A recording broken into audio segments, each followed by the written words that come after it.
Lesgeza indaba zo1KZNTV fundelo samgilisoka ngqulunga ngikubingelele mbukeli naze ihamba phambili osuku namhlanje. Kwethulwe Olokulwa Namarabi kusondezelwe Izinsiza abase HARDING kanti ke kuchonywe Olokulwa abasemgungundlovu.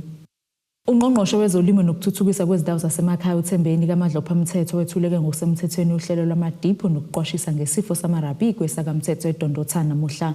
uMadlophamthetho uthi ke ngalolu hlelo bahlose ukunqanda ukufa kwemfuyo eyahlukene. Abafuyi bebephumile ukuzogoma imfuyo yabo ngaphansi kohlelo lwamadipha nokuqashisa ngesifo samarabi oluthulwe uMnyango wezolimo nokuthuthukiswa kwezindawo zasemakhaya esifundazweni KwaZulu-Natal. Ungqongqoshe wezolimo nokuthuthukiswa kwezindawo zasemakhaya esifundazweni uThembeni kaMadlophamthetho uthi lolu hlelo luhlose ukunqanda ukufa kwemfuyo. Njoba umuntu ela sizolontsha ama-chemicals ukudipha nemithi yokulapha imfuyo especially stock. Lokhu kuvezwe ukuthi abantu abaningi bebekhala ngokuthi ama dipping tank abo awekho right, bebiye besho ukuthi inkomo zabo ziyafa zibulawa izifo esingakwazi kodwa njengomnyango ukuyinqanda uma ngabe singabanikeza ama dipping chemicals. Sase kufika kulo district wonke umuntu usho njalo bayabhala bayakhuluma, sase sixoxa ukuthi awathengwe, sase sikubeka phezulu ukuthi iqhulwini umuntu ongumZulu indoda ngenkomo. So uma umuntu singakwazi ukumlekelela akwazi ukufuya inkomo kungaba into eright. Lolu hlelo luzofaka phakathi zonke izifunda esenyakatho nesifundazwe.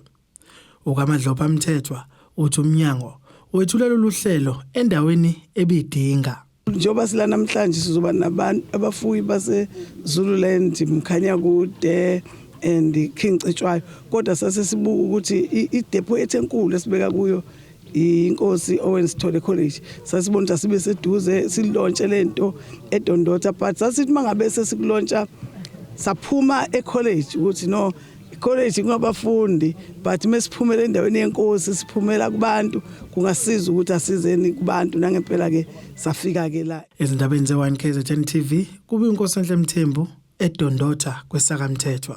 Ungqongqoshe wezokuthuthukiswa komphakathi kwisifundazwe KwaZulu-Natal uMbalishinga uthi ke ngenxa yokuthi imiphakathi ihamba ibanga elide kuyofuna izinsiza zikahulumeni babone kungcono kokuziletha eduze ngokohlelo lakwaSASSA iCrop. Lokhu kusho ngesikhathi behambeleke isizwe sasebashaweni eHARDING okuneseningizimu nesifundazwe. Umphakathi kwethola uthuba lokuhlinzeka ngezinsiza zakwaSASSA ezomnyango wezasekhaya nezinye. Ungqongqoshe wezokuthuthukiswa komphakathi kwisifundazwe KwaZulu-Natal uthi bebehambisana noSASSA uletha uhlelo iCrop esiza umphakathi uthole zonke izinsiza zikahulumeni endaweni eyodwa, njengoba kwesinye isikhathi bephoqeleka ukuhamba amabanga amade ukuyothola usizo. Kusuke kudidiyelwe khona izinhlelo eziyosiza abantu. Luthaketha kakhulu ke indawo lezi ezisemakhaya eziqhelile nama services. Enye into abantu abayibakhale kakhulu ngayo mabe khuluma ngoSASSA ama queues noma imiqa emide. So le hlelo lweICrop luphinde futhi luzo addressa lokho ukuthi angayi umuntu aye kaSASSA ayolinda ngeservice mhlambi angazi naye azothi ehlale kulayini isikhathi eside athola ukuthi akasizakala lapho. Uthi omama babantwana sebezobhalisela isibonelelo sikahulumeni besasesibhedlela.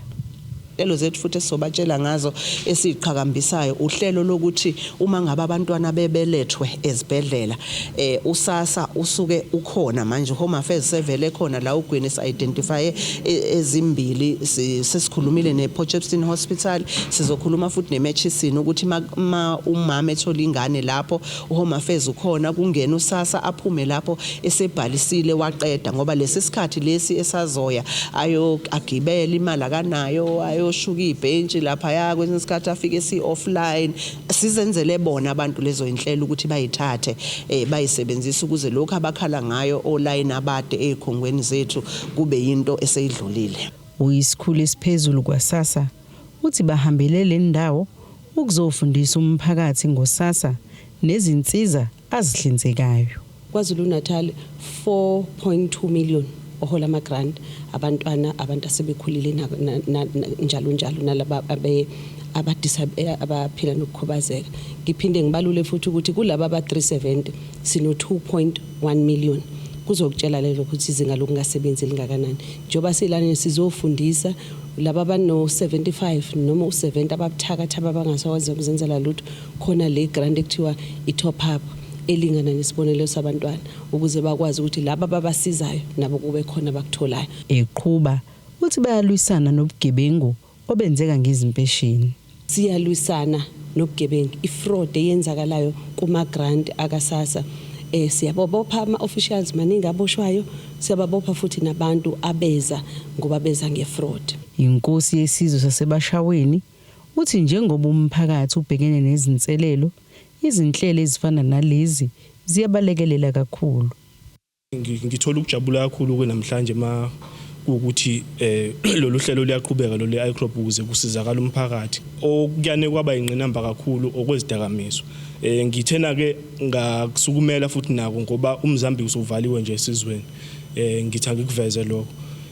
Okunye futhi engisho ukuthi kuyinkinga i-teenage pregnancy.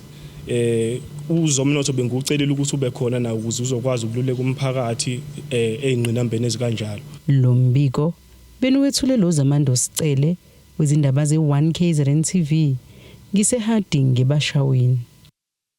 Ungqongqoshe wezobuciko nemidlalo KwaZulu-Natal umuntu omuhle Khawula uhambele isikole samabanga aphezulu iDindale Technical High School eMgungundlovu. Lesi sikole ke sihamba phambili ngezemidlalo kanye nemfundo njengoba ke iqembu lebhola labesifazane libuya emazweni ase-Afrika ukuyomela eNingizimu Afrika kanye namazwe ase-Afrika wonkana. uKhawula uthi lokhu ke bakwenza ngokohlelo lwabo lokugqugquzela ezemidlalo esikoleni. Ungqongqoshe wezobuciko nezemidlalo KwaZulu-Natal umuntu omuhle Khawula uthi baziqhenye ngesikole samabanga aphezulu iDindale Technical High ngeqhaza elibambile kwezemidlalo ikakhulukazi kwibhola lezinyawo labesifazane. We have heard that when schools meet here in Umgungundlovu nina nishakwa nje phambi kwenu. We have heard that when the schools meet at the province nina nishakwa nje phambi kwenu. And we have heard that when South Africa meets nina nimela iprovince yaKwaZulu-Natal nishaywa nje phambi kwenu. Bese ke kujabula thina kuthiwa iKwaZulu-Natal inkunzi through you ngoba nje eSouth Africa nishakwa nje phambi kwenu. We have heard that when countries in SADC meet nina nisuke senimela iSouth Africa nishaywa nje phambi kwenu. And we have heard that when Africa meets nina nisuke senimele uSADC bese nishakwa nje phambi kwenu. So continue sharing ngwane phambi kwenu. uKhawula uthembise lesikole ukuthi uzozama ukuxazulula izinkinga yezimali kumele ngabe iyeza kusona. I've heard about the problems of your money not coming through njengoba kadesho u-SGB chairperson. We have made a commitment with the HOD and the principal. The three of us are going to engage SAFA. Thisho mkhulu noBaba Khawula noDokotela uSifunda, we are going to engage uDokotela uJordan Babuzondi. We will try our best, Chairperson, that what is due to you comes to you. We will try our best. Bazali sozama konke okusemandleni ukuthi lokho kufanele kuze la ekhaya kuza la ekhaya ngoba le ingane zikusebenzele. Futhi le ingane sesisebenza sadlula uhulumeni ngoba manje ngizwile ukuthi kuthiwa ngale mali kunama project ngithi ngiyacabanga ekhanda lami hey lo asilingi bekufanele kube uhulumeni owenza kodwa manje kuthiwa le mali ewinele ingane kufanele ilungiselwe wasilingi. Now uyabona ke sekulula phela kuhulumeni ukuthi uhulumeni akenza imali yeingane izeinganeni so that imali yeingane izolungisa usilingi wesikole. So we'll do that, we'll try that, we'll engage hard so that SAFA nationally they give to you what is due to you. Kanti uphinde wagqugquzela abafundi abadlala ibhola ukuba bathande nesikole. I'm encouraging you to say whilst you are doing sport, please also focus on your studies because it's going to keep you longer in life. When you have sport on one hand, you also have another career on the other hand. So ke bantu bami ke siyabonga kakhulu. Ngiyaphinda amazwi ami. South Africa is proud of you. KwaZulu-Natal is proud of you. Education in KwaZulu-Natal is proud of this school, Shomkhulu. Ezindabeni ze1KZNTV ku-Ayende Dube se-Idindale eMgungundlovu. Inkosi yaKwaMbunambi inyakatho yesifundazwe KwaZulu-Natal umkhanyiseni Mbuyazi uthi umphakathi ke mawuqinisekisa ukuthi ke uyasiqapha izingane ezobe sikhempile esikoleni zizilungiselela ukubhala izivinyo zikamatikuletsheni ezokuphela konyaka. Ekhuluma ke nethimba lezindaba uMbuyazi ngekathi kunomkhuleko womnyango wezemfundo kwesifundo King Cetshwayo uthi ke bayethemba amaphoyisa azobalekelela uma kwenzeka kuqhamuka impikisho engaphazamisa ukubhala kwabafundi. Umnyango wezemfundo kwesifunda iKing Cetshwayo usingatha umkhuleko ngaphambi kokuba kuqala ukubhalwa kwesivivinyo zokuphela konyaka zikamatikuletsheni njengoba kulindele ukuthi siqale ngosuku lwangomsombuluko. Abafundi besikole ezahlukene bebeyingxenye yalomkhuleko obubanjelwe eRichards Bay esikoleni iBrackenham. Inkosi yaKwaMbonambi ibiyingxenye lomkhuleko nayo idlulisa amazwi. Impikisho noma ikhona sicabanga ukuthi abafundi akukho lapho bethinteka khona ngokwempikisho nangokwesikole. Lapho sibona khona ukuthi kukhona ukuphazamiseka. Siyathemba ukuthi uSAPS njengoba sisebenzisana nawo ubusuku nemini masisola noma sithola information kuzoba ne-disturbance siyocela ukuthi amaphoyisa abe kuleso sigaba noma kuleyo ndawo ukulekelela ukuthi kungadisturbeki ukubhala kwabafundi. Siyacela kubazali bonke abangazinikela ama-SGPs izinduna namaphoyisa akhona ukuthi asipatrolele ubusuku nemini ukuze sigade abantwana. Ingane yami akube eyakho neyakho kube eyami. Ilona gama engalisho kubantu abazali emphakathini ukuthi asisizane ekutheni sibhekiselane ukuthi ingane ziyaphepha kulokhu kufunda kwazo ebusuku. Umqondisi wezemfundo kwisifunda iKing Cetshwayo unkosikazi Welile Nzama unxusa umphakathi uba ugweme impikisho ngalesikhathi ngoba lokho kungaphazamisa ukubhala kwesivivinyo. Siyayinxusela mhlawumbe ukuthi kube khona ukuthula impikisho bame kancane ngoba kithina siyithatha njenge threat ukuthi ingaphazamisa ukuqhubeka kwama examination ethu. Unzama uphinde wanxusa abafundi uba bangasihlanganisi nokukopela ngoba lokho kuzoba nomphumela ongemuhle. Sizothi ke abafundi manje sebesebenzile abangabe besabheka emaceleni babheke ukusizwa ngeindlela ezingeyizona babheke ukopela. Manje nje sizothi nje abafundi akekho umfundi ozokopela ngo2024 ngoba isigwebo sakhona sikhulu kakhulu. Umatikuletsheni kulindele ukuthi uqale ukubhala ngephepha lesingisi lesigaba sesithathu. Ezindabeni ze1KZNTV kubikuthi abani maphumulo eRichards Bay. Asiye itolo sibe siqhubeke nazo indaba zethu.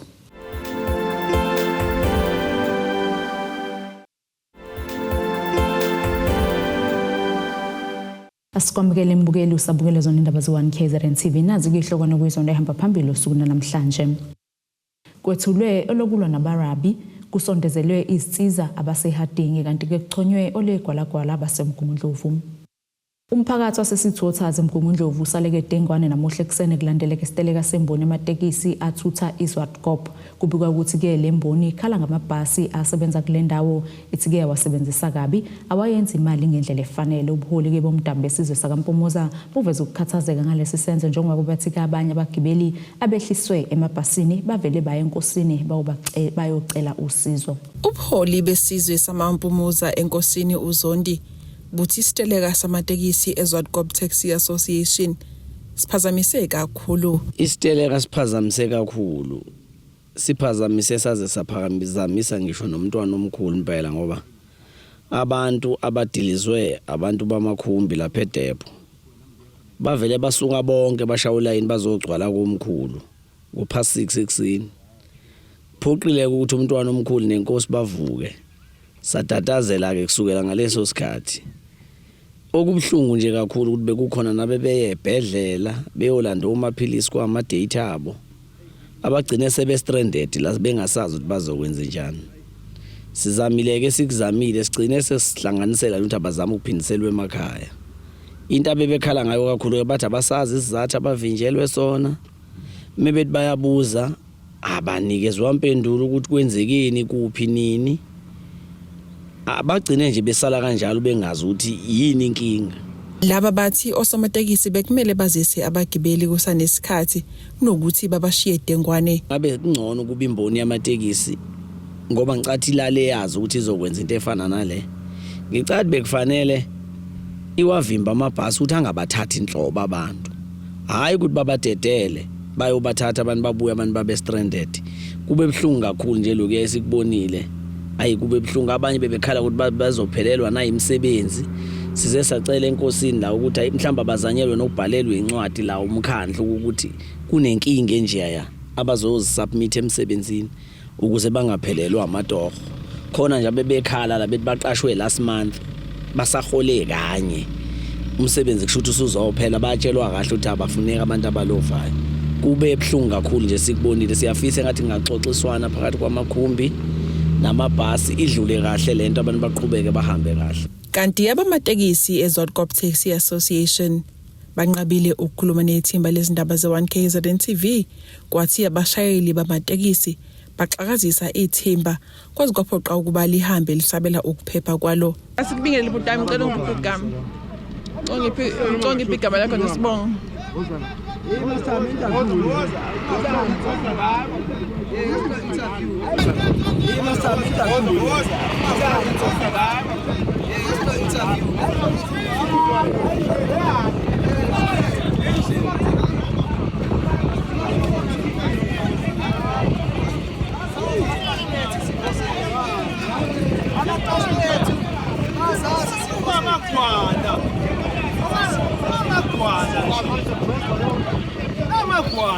Ezindabeni ze1KZNTV ku-Ayanda Dube se-Sweet Waters eMgungundlovu. Umasipala uMhlathuze unxuseke izakhamuzi ukuba ke zingayisebenzisi ingxenye yebhishi ekhahlanyezwe yamagagasi olwandle anamandla e-Akastrand Beach eRichards Bay kepha ke besebenzise lena esesimeni esikahle sokubhukuda kuyo le ndawo. Ingxenye yebhishi laseRichards Bay ezinyangeni ezedlule ke yacekeleka phansi ngenxa yesimo sezulu ebesingesihle ebesiphusha ke ngamandla amagagasi nomoya ke odala umonakalo kuleli bhishi. Amagagasi anamandla iwona ashiyeke ecekele phansi ibhishi laseRichards Bay eAkastrand. Ibhishi laseRichards Bay ilona elihanjelwa ngabantu ikakhulu ngekhathi zamaholiday. Imeya kamasipala uMhlathuze uKhansela Xolani Ngwezi unxuseke umphakathi ukuba usebenziseke enye ingxenye yaleli bhishi ukugwema ke zokuphepha. Okwamanje the other side elimele kakhulu nxusa ukuthi abantu bakithi bangabhukudi kulona. Kepha babhukudi kuleli side elikhona elinye ngoba hayi ukuthi ibhishi limele the complete beach kodwa khona isection esingesizivuma ukuthi abantu babhukude kuyo ngoba ibukeka ingozi kakhulu. Izolo nje ngikwazile ukubona ukuthi no amagagasi bethe impela ukuthi adla amagalani kakhulu akwazi ukuphumela ulwandle ngaphandle. So ke siyanxusa ukuthi ke bonke abantu mabeya lapha babe very careful ukuze bangalosi impilo zabo. Nathi kodwa futhi njengomasipala siyaqhubeka khona esikwenzayo. Umeya uNgwezi uthi inkampani yakaloliwe iyona ozolungisa leli bhishi. Amagagasi ahamba ngendlela ukuthi ayalimaza ibhishi lethu. Sinesivumelwano ke noTransnet ukuthi uTransnet fanele ngaso sonke isikhathi enze lokho kuthiwa i-dredging noma kumbe ukuphusha isihlabathi ukuze ulwandle lungasondeli lulimaze imvelo ngaphandle. Unfortunately ke eminyakeni edlule akuzange kuze kwenzeke kahle ukuthi lesi sivumelwano uTransnet ukwazi ukusigcina. Kodwa ke ensukwini nje emavikini amabili edlule sesivumelene ukuthi sizokufaka imali thina engango 6.8 million yokuthi sihirisha iplant sifake sibe khona indawo esizilungisayo lapha eduzane konqenqema lomfula and then i-dredging izoqhamuka emva kweviki kusuka manje izoqhubeka nokudredge ukuze ibhishi lethu lihlale lilungile. Abantu babonakala bethuthuleka ngobuningi balo kuleli bhishi yize noma lingekho esimeni sokuba ke balisebenzise bebhukude. Ezindabeni ze1KZNTV uBinkosenhle eRichards Bay. Umphenyo phambili ecaneni kaSenzomeyiwa uBrigadier Bongani Gininda uqhubekile nokuthula ubufakazi bakhe enkantolo ephakeme eGoli namuhla. uGininda kutshela inkantolo ukuthi ke unesiqinisekiso ukuthi uMeyiwa wabulawa isigebengu hayi abantu babenayo endlini adutshulwa kuyo. uGininda uveza ukuthi kuMeyiwa wadutshulwa endlini nowayisinqandamathe sakhe uKelly Khumalo ngo-2014 eFostralas. Ubaleke izinto kuyizona ke ezholele ekutheni ke amkhipho longethala njengomuntu ke owadubula. Uthi ke kuhlanganisa nokuhlolwa kwesibhamu sikayise okunamahlebezi ukuthi ke sasetshenziswa ulonge kulokubulala. Uthi ke imphumela yokuhlola yabuya ke kuphikisa lokhu okusho ukuthi ke lesi sibhamu kwangesona esasetshenziswa ukudubula noma kuyisona esabulala uMeyiwa. Phinde futhi sayitolo sibe siqhubeka nazo indaba zethu.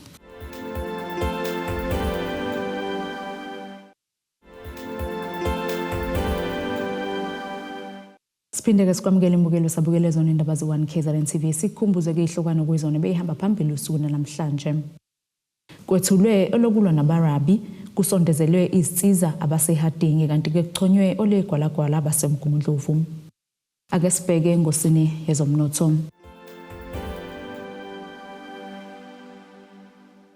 Irandi lakuleli lu 17.62 cent maqhathiswa nedola semelika libo 19.9 cent maqhathiswa neeuro libo 22.97 cent maqhathiswa pound waseBrithani igolide lona lu $2,705.6 cent ounce olongahluzo yona $74.45 cents umphongolo. Ake sibheke ngosini yezemidlalo. Umqeqeshi Bafana Hugo Bruce uphikile ukuthi ke umyalezo wakhe udala ukuthi ke abadlali beqembu lesizwe bedlale neCongo sengathi ke bebetsheliwe ukuthi asikho isidingo sokuqinisa kakhulu ngoba ke ithuba basenalo. Ibafana ke shayine yabukana ngo-1-1 neCongo Brazzaville emidlalweni kaGroup K wokuhlungela ukuzibekisela ke indawo kwiAfrica Cup of Nations yangonyaka ozayo eMorocco. Lo mdlalo kobungolwesibili Estade Alphonse Masemba Tipat eBrazil ukucazelana ke ngamaphuzu bafana neCongo kusho ukuthi ke leli qembu lesizwe lisenalo ke ithuba ngoba ke lisalelwe imidlalo emibili yeqoqo owodwa weUganda esivele ke izibekisela indawo kanti ke kukhona noweSouth Sudan osekhaya ibafana ke idinga amaphuzu amathathu kule midlalo emibili ukuzibekisela ke indawo eMorocco. Nasike isimo sezulu esingalendeleka.